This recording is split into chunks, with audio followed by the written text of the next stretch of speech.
Hi hello வணக்கம். இன்னைக்கு நம்ம பாலா டைரக்ஷன்ல அருண் விஜய் நடிப்புல வெளியாயிருக்க வணங்கான் இந்த படத்தை பத்தி பார்ப்போம். இந்த படத்தோட ஸ்டோரி பாக்குறதுக்கு முன்னாடி நம்ம சேனலை சப்ஸ்கிரைப் பண்ணி வச்சுக்கோங்க. அப்பதான் நான் போடுற வீடியோ உங்களுக்கு வந்து கிடைக்கும். வணங்கான் இந்த படம் வந்து ஒரு பெரிய ஒரு எதிர்பார்ப்போட வெளிவந்த படம். இந்த படத்துல வந்து ஆரம்பத்துல சூர்யா நடிக்கிறதா இருந்துச்சு. அவர் இந்த படத்துல இருந்து விலகிட்டதுக்கு அப்புறம் நம்ம அருண் விஜய் வந்து இந்த படத்துல வந்து கொண்டு வந்து நடிக்க வச்சிருக்காங்க. அருண் விஜய் அந்த சூர்யா அளவுக்கு சரி, இந்த பாலாவுக்கு ஏத்த மாதிரி நடிச்சிருக்காரான்னு கேட்டீங்கன்னா அந்த அளவுக்கு, அதை விட ஒரு படி மேலேயே போய் அருண் விஜய்னா யாரு, அவர் எப்பேற்பட்ட நடிகர் அப்படின்னு சொல்லிட்டு பிரமாதமா சொல்லியிருக்கிற படம் தான் வணங்கான். இந்த படத்தினோட ஸ்டோரி என்னன்னு பாத்தீங்கன்னா, ஒரு வாய் பேச முடியாத ஒரு நபர் தான் நம்ம அருண் விஜய். அவர் காதும் கேட்காது. அவரோட தங்கச்சியா நடிச்சுக்கிற பொண்ணு, அவங்களுக்கு என்ன பண்றாங்கன்னு பாத்தீங்கன்னா, அவருக்கு ஒரு வேலையும் கிடையாது. என்ன வேலைன்னு பாத்தீங்கன்னா, இவருக்கு சுத்தி சுத்தி எங்க அநியாயம் நடந்தாலும் அதை போய் தட்டி கேட்கிற ஒரு கேரக்டர் தான் நம்ம அருண் விஜய். இவர் இப்படியே பண்ணிட்டு இருக்காருன்னு சொல்லிட்டு என்ன பண்றாங்கன்னு பாத்தீங்கன்னா, ஏதாவது மன வளர்ச்சி குன்றிய, அதாவது மாற்றுத்திறனாளிகள் ஒரு இடத்துல போய் ஒரு இடத்துல அவர் வந்து ஒரு வாட்ச்மேனா அவர் கொண்டு சேர்த்து விடுறாங்க. அதுக்குள்ள நடக்கிற அநியாயத்தை பார்த்துட்டு அவங்க மன்னிக்க முடியாத ஒரு குற்றம் நடந்ததுனால அங்க 2 கொலைகளை பண்ணிடுறாரு. மீண்டும் ஒரு கொலையை பண்ணணும் அப்படிங்கிறதுக்காக முடிவு எடுத்துட்டாரு. அந்த 2 கொலைகளை ஏன் பண்ணாரு, அதுக்கப்புறம் மீண்டும் இன்னொரு ஆளை கண்டுபிடிச்சு ஒரு கொலை பண்ணணும் அப்படிங்கறது வந்து இவர் மைண்ட்ல ஏன் வந்துச்சு, அந்த கொலை பண்ண விஷயத்த இவர் தானா போய் போலீஸ்ல சரண்டர் ஆகி ஒத்துக்கிறாரு. அதுக்கு அடுத்த பக்கம் என்ன நடந்துச்சுன்னு சொல்றதா இந்த படத்தினோட மொத்த ஸ்டோரி. அந்த கடைசியா ஒரு ஆளை கொண்டாரா இல்லையா அப்படிங்கிறது இந்த படத்தினோட ஸ்டோரியா கொடுத்திருக்காரு பாலா. இது முழுக்க முழுக்க பாலாவோட படம் மாதிரி நம்மளுக்கு கண்டிப்பா தெரியுது.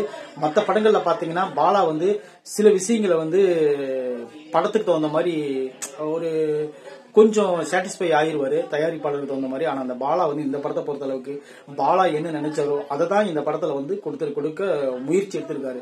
ஏன்னா நம்ம அப்படிதான் சொல்லணும். இது வந்து முழுக்க முழுக்க ஒரு பாலாவோட படம் எப்படி இருக்கும், அவருடைய கதை எப்படி இருக்கும், அவர் என்ன பண்ணுவாரு அந்த ஹீரோவை, அந்த விஷயங்கள் எல்லாத்தையுமே பாலா தொடர்ந்து இந்த படத்துல சொல்லியிருக்கிறதுனால உண்மையிலே இது பாலா படம் தான் நம்ம ஒத்துக்க வேண்டியிருக்கு. அருண் விஜய் அவ்வளவு சூப்பரான ஒரு நடிப்பை வெளிப்படுத்திருக்காரு. அந்த மாற்றுத்திறனாளியா நடிச்சிருக்கிற சீனும் சரி, அவர் பண்ற எல்லா அந்த ஆக்ஷனும் சரி, உண்மையிலே பிரமாதமாகவும் அவ்வளவு சூப்பராகவும் நடிச்சிருக்காரு. அந்த ஹீரோயினியா வர அந்த பொண்ணும் சரி, அந்த பொண்ணு வந்து வளவலன்னு பேசிக்கிட்டே இருக்கனால அவர் வந்து ஒரு வெளிநாடு நபர்களுக்கு கைடா நடிச்சிருக்காங்க. அவங்க வந்து ஒருதலையா நம்ம ஹீரோவை லவ் பண்றாங்க. அது வழக்கம் போல எல்லா படங்களும் நடக்கிறதா பாலா படங்கள்ல. ஃபர்ஸ்ட் ஆரம்பத்துல பிடிக்காம இருக்கும், அப்புறம் பிடிச்சி அவங்க லவ் பண்ண ஆரம்பிப்பாங்க. அது போலதான் இந்த படத்துல வந்து ஒன் சைடு அந்த பொண்ணு லவ் பண்ணிட்டே இருக்கும். அப்புறம் என்னன்னு பாத்தீங்கன்னா, சமுத்திரக்கனி இந்த படத்துல நடிச்சிருக்காரு, மிஸ்கின் இந்த படத்துல நடிச்சிருக்காரு. 2 பேருக்கும் அவ்வளவு பிரமாதமான நடிப்பு. மிஸ்கின்லாம் ஒரு 2-3 சீன் தான் வராரு. மனுஷன் அந்த அளவுக்கு சூப்பரா பெர்ஃபார்மன்ஸ் பண்ணிருக்காரு. அவர் வந்து ஒரு நீதிபதியா வராரு. அந்த அளவுக்கு ஒரு சூப்பரான சாலடியான பெர்ஃபார்மன்ஸ் பண்ணிருக்காரு. அதுக்கப்புறம் பாத்தீங்கன்னா சமுத்திரக்கனி அவர் சொல்லவே தேவையில்லை, எல்லா இடத்துலயும் வேற லெவல் பண்ணிருக்காரு. இன்னும் மீடியமா சொல்ல போனா அந்த சச்சு பாதரா வரவர், அவரும் உண்மையிலேயே வேற லெவல் பண்ணிருக்காரு. இந்த படத்துல இருக்கிற எல்லா கேரக்டரும் சூப்பரா நடிச்சிருக்காங்க. அது போல அந்த காப்பகத்துக்குள்ள நடக்கிற அந்த 3 பேர் புதுமுகங்களா இருக்கணும் அப்படிங்கிறதுக்காக அதை தேர்ந்தெடுத்த ஆளுங்களை போட்டிருக்காங்க. அவங்க உண்மையிலே அந்த இடத்துக்கு தகுந்த மாதிரி தான் நடிச்சிருக்காங்க. உண்மையிலே சூப்பரா. அவங்களெல்லாம் நம்ம என்ன சொல்றது, அந்த மாதிரி கேரக்டர் நிறைய பேர் இருக்கிறாங்க.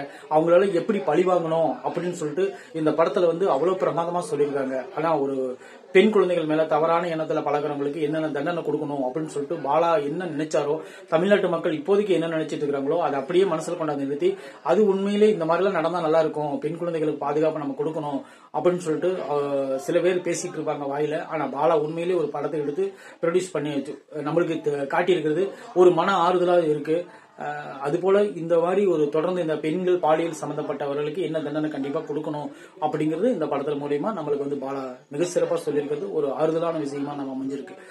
இந்த படத்தினோட நெகட்டிவ் என்னன்னு பாத்தீங்கன்னா, இந்த படத்தினோட நெகட்டிவ் வந்து ஒரு சில சீன்கள் தான்.